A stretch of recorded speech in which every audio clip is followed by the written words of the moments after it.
Hi all, bit of a light-hearted one today after my Real Red Wedding and Tywin videos. We're looking at if Ned Stark were alive during the Dance of the Dragons, who would he support? At first, the answer seems pretty obvious, right? He would have sworn an oath to Viserys to support Rhaenyra as heir. Case closed, Team Black wins. But hold on, because if you think Ned Stark is simply on a man does on a thing, you've misunderstood one of the most complex characters in this entire universe. So today we're going to look at why the answer is far more complicated and how both sides would appeal to very different parts of Ned's character. I'm going to give an argument for Team Black, and then I'm going to give the argument for Team Green, and then we're going to look at the overall case. Sorry, I sound like a lawyer there. Okay, so we know Ned Stark wasn't alive during the dance, obviously. But this thought experiment matters because it reveals something crucial about how we understand honour, duty, and moral complexity in George's world. So let's start with Team Black. Ned Stark honours his oaths, full stop. He or his father would have bent the knee to Viserys to uphold Rhaenyra's claim. In the North, oaths are sacred. The words "I swore an oath" would have meant everything to Ned. We see this throughout his arc. Furthermore, Viserys, the legitimate king, clearly and explicitly named Rhaenyra as his heir, multiple times, publicly. He didn't leave it ambiguous, and Ned respects the lawful order of succession as decreed by the rightful monarch. That's not just about oaths, that's about preventing chaos. Without a clear succession, you get civil war, which is exactly what happened. And here's where people really dig in. Ned understands that personal feelings don't override duty, so unless someone acted truly unjustly, such as the Mad King, he would honour his oaths despite what his personal feelings tell him. That's the case for Team Black so far. Now, let's move on to the case for Team Green. As we know, Rhaenyra's children are obviously bastards. The whole realm knows it, the court knows it, everyone knows it. They are not legitimate children. And here's where we need to remember who Ned Stark actually is. This is the man who once, when he discovered that Robert's supposed children weren't his, he immediately moved to expose the truth, even knowing it would plunge the realm into war, even knowing it would likely get him killed. Why? Because they were bastards pretending to be legitimate heirs, because their succession was based on a lie.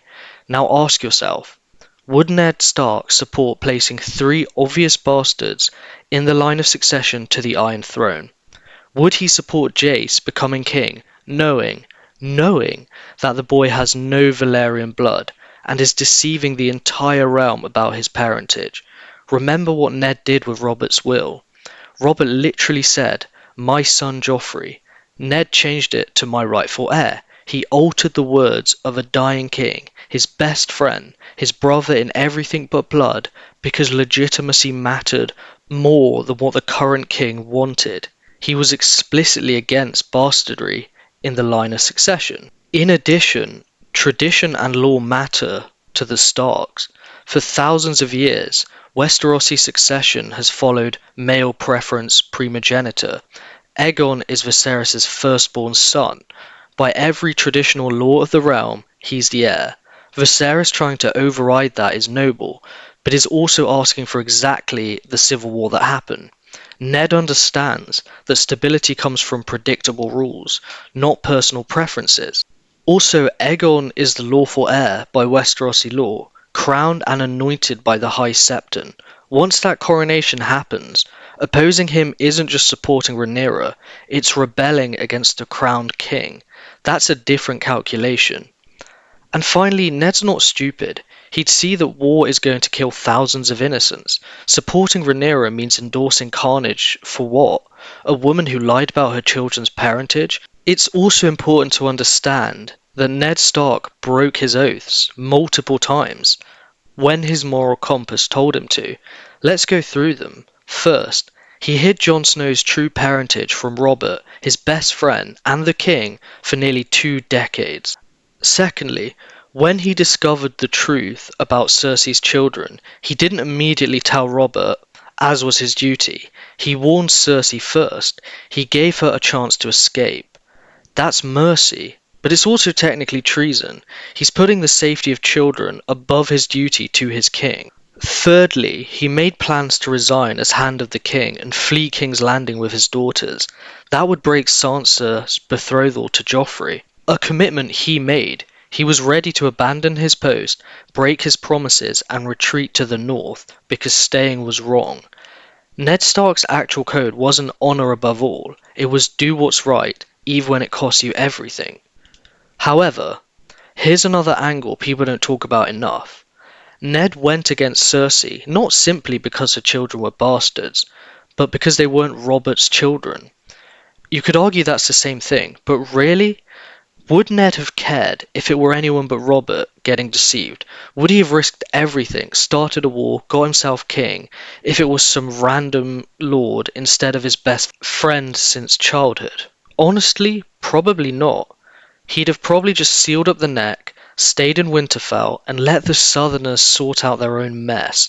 The North remembers, but it also minds its own business. This matters for the dance question, because what's Ned's personal connection to either side? Nothing. He doesn't know these people. Rhaenyra wouldn't be his friend. Aegon wouldn't be his enemy. They would just be distant Targaryens fighting over a throne that has nothing to do with northern interests. If Ned were alive then, he likely wouldn't have had a personal stake. So without this personal stake, would he even get involved?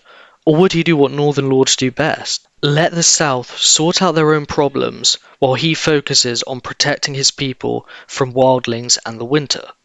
That's all well and good, but where does it leave us? So here's what I actually think.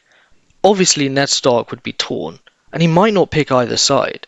The oath to Rhaenyra is real and would weigh on him heavily, but the bastardry issue is also real and would likely make him uncomfortable. He'd see valid points on both sides and massive moral failures. And honestly, I've kept this video in my drafts for a while because I've been debating back and forth what Ned Stark would actually do. I think there's a very real chance Ned would have just said no. No, I'm not sending northern soldiers to die for this southern squabble. No, I'm not picking between these two compromised claimants. The North will remain neutral, protect its own, and wait for you people to sort out your own mess. What do you think? I'm very interested to see what different parts of the fandom think, and thank you so much for watching.